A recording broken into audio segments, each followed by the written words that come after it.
Hai, Assalamualaikum warahmatullahi taala wabarakatuh dan salam sejahtera. Bertemu lagi kita dalam channel Cikgu Yuhanisa. Baiklah murid-murid, cikgu harap kamu sihat dan bersemangat untuk terus belajar. Baiklah murid-murid, video pada kali ini adalah tentang sejarah tahun 5 di bawah tajuk Unit 2 iaitu Agama Islam di Malaysia.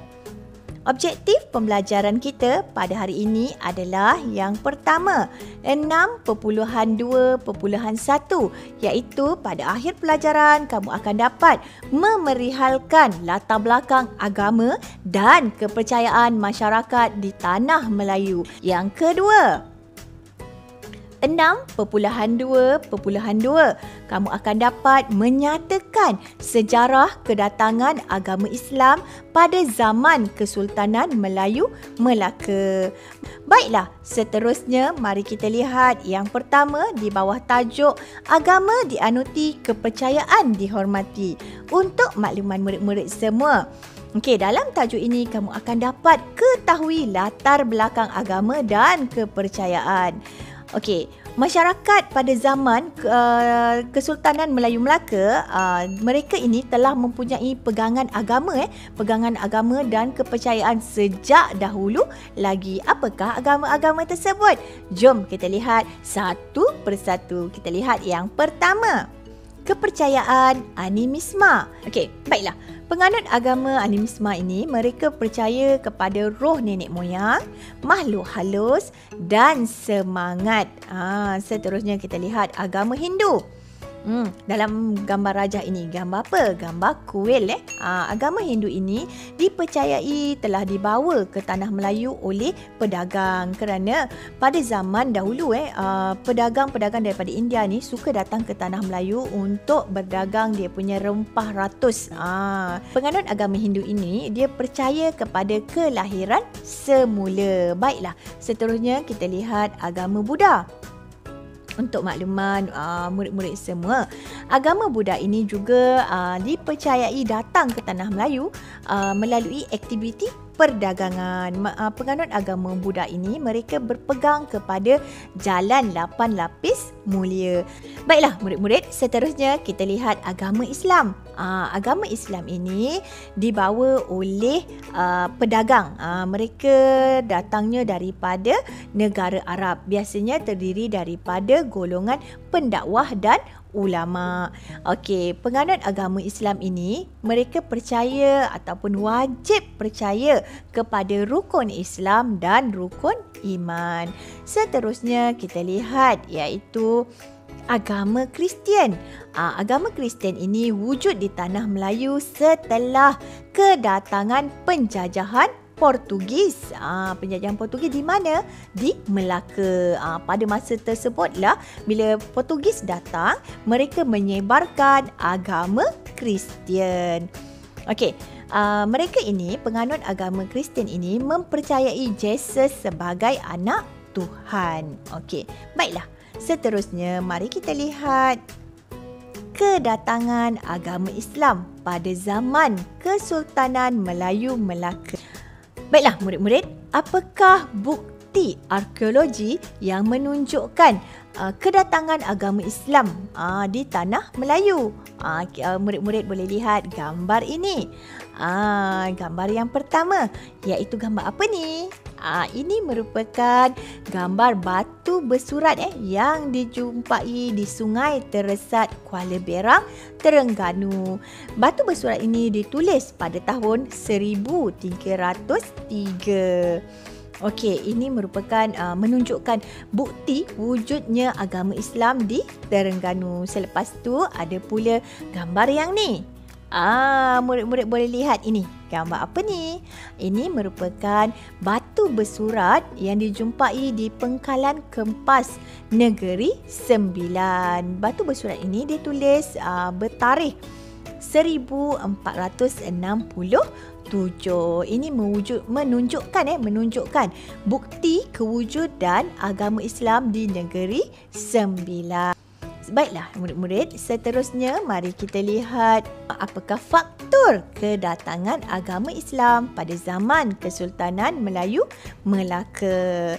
Baiklah, pada awal abad ke-15, Melaka ni dia telah muncul sebagai pusat perdagangan maritim yang terkenal. Melaka ni merupakan satu pelabuhan, orang cakap zaman Kesultanan Melayu Melaka ni dia satu zaman di mana Melaka ini merupakan satu negara yang masyhur pelabuhan dia ni terkenal di mana-mana. Sebab itulah kita digambarkan yang pelabuhan Melaka ni sangat maju pada zaman Kesultanan Melayu Melaka. Baiklah, bila kita sebut pusat perdagangan maritim, apa maksud maritim? Maritim ini adalah terletak di ataupun berdekatan dengan laut. Maksudnya bila sebut maritim je mesti berkaitan dengan laut. Jadi pusat perdagangan maritim ini bermaksud pelabuhan Melaka ini merupakan pusat perdagangan yang berpusatkan di Selat Melaka di tepi laut. Okey. Baiklah, seterusnya kita lihat di Melaka ini juga terkenal sebagai pelabuhan interport dan destinasi persinggahan pedagang Islam. Okey, di sini kita dapat lihat bila kita sebut interport, apa maksud interport? Interport adalah pusat penerimaan barang dagangan dari luar negara. Dia jadi macam Melaka ni jadi tempat pusat pengumpulan lah. Barang-barang daripada luar negara datang ke Melaka sebelum dibawa dihantar ke negara lain. Okey. Itu maksud interport. Maksudnya di sini menunjukkan pelabuhan Melaka ni satu pelabuhan yang maju pada zaman Kesultanan Melayu Melaka. Baiklah murid-murid, seterusnya kita lihat apakah faktor kedatangan agama Islam pada zaman Kesultanan Melayu Melaka ini. Terdapat 3 faktor. Yang pertama adalah peranan daripada pedagang Islam.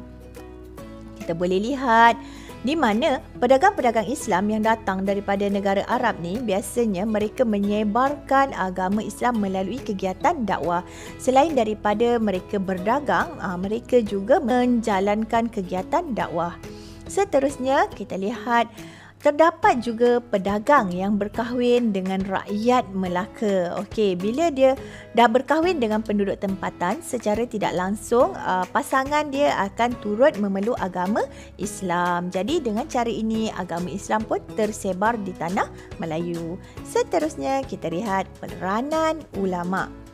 Okey, dalam peranan ulama ini kita lihat menurut hikayat Raja-Raja Pasai, agama Islam disebarkan ke Melaka oleh pedagang daripada Mekah.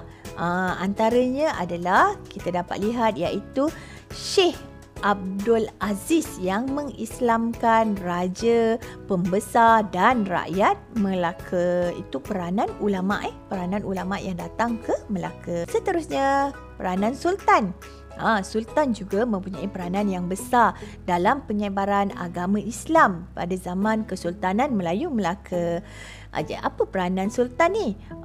Sultan ini yang pertama adalah perkahwinan Megad Iskandar Shah dengan puteri Raja Pasai telah menyebabkan baginda memeluk Islam. Okey, melalui perkahwinan jadi tersebarlah agama Islam. Bila sultan telah memeluk agama Islam, jadi secara tidak langsung rakyat Melaka pun turut memeluk agama Islam. Okey, seterusnya kita lihat iaitu perundangan pada zaman Kesultanan Melayu Melaka. Di sini kita akan lihat tentang orang cakap undang-undang. Undang-undang yang diguna pakai pada zaman Kesultanan Melayu Melaka. Maksudnya peraturan yang diikuti oleh rakyat. Okey, kita lihat yang pertama. Kita ada Hukum Kanun Melaka. Okey, kita lihat. Yang kedua iaitu Undang-Undang Laut Melaka. Maksudnya pada zaman Kesultanan Melayu Melaka ini terdapat 2 perundangan ini yang telah diguna pakai. Kita lihat apa itu Hukum Kanun Melaka. Hukum Kanun Melaka ini mengandungi 44 fasal. Yang berkaitan dengan hak istimewa dan tanggungjawab raja serta pembesar. Seterusnya kita lihat Hukum Kanun Melaka ini berkaitan dengan hukuman terhadap kesalahan jenayah, urusan jual beli dan keluarga. Selain itu, yang ketiga, Hukum Kanun Melaka ini apa sebab dia? Apa sebab dia menggunakan Hukum Kanun Melaka ni? Apa tujuannya? Tujuan dia adalah untuk mewujudkan keamanan dan keselamatan rakyat di negeri Melaka. Sebab apa?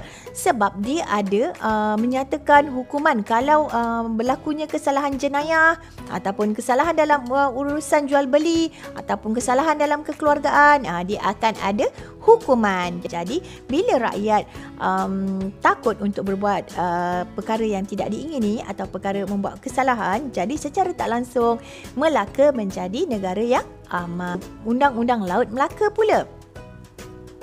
Apakah yang dimaksudkan dengan Undang-Undang Laut Melaka ni? Dalam Undang-Undang Laut Melaka ini mengandungi 25 fasal yang berkaitan dengan peraturan di laut, tata cara berniaga dan berjual beli. Okey, di sini menunjukkan bahawa undang-undang laut ini terpakai di pelabuhan. Di pelabuhan Melaka, terpakai kepada pedagang-pedagang yang datang ke Melaka. Hukum Islam yang terdapat dalam undang-undang ini berkaitan dengan hukuman terhadap kesalahan jenayah. Apakah tujuan Undang-Undang Laut Melaka ini diadakan? Tujuannya adalah untuk melancarkan aktiviti perdagangan dan memberikan keyakinan kepada para pedagang yang datang ke Melaka. Baiklah. Kedatangan agama Islam ini ke Tanah Melayu dibuktikan dengan penemuan arkeologi. Perkembangan agama Islam pada zaman Kesultanan Melayu Melaka pula telah membawa perubahan dari pelbagai aspek kehidupan masyarakat. Contohnya dalam sistem beraja, perundangan dan pendidikan. Pengaruh agama Islam ini telah memberikan kesan yang besar dalam kehidupan ataupun dalam masyarakat pada zaman Kesultanan Melayu Melaka. Baiklah murid-murid, sampai di sini saja kelas kita pada kali ini. Untuk menguji pemahaman kamu, kamu boleh dapatkan link kuis di ruangan deskripsi. Sehingga kita berjumpa lagi dalam kelas seterusnya. Dan jangan lupa subscribe channel Cikgu. Bye!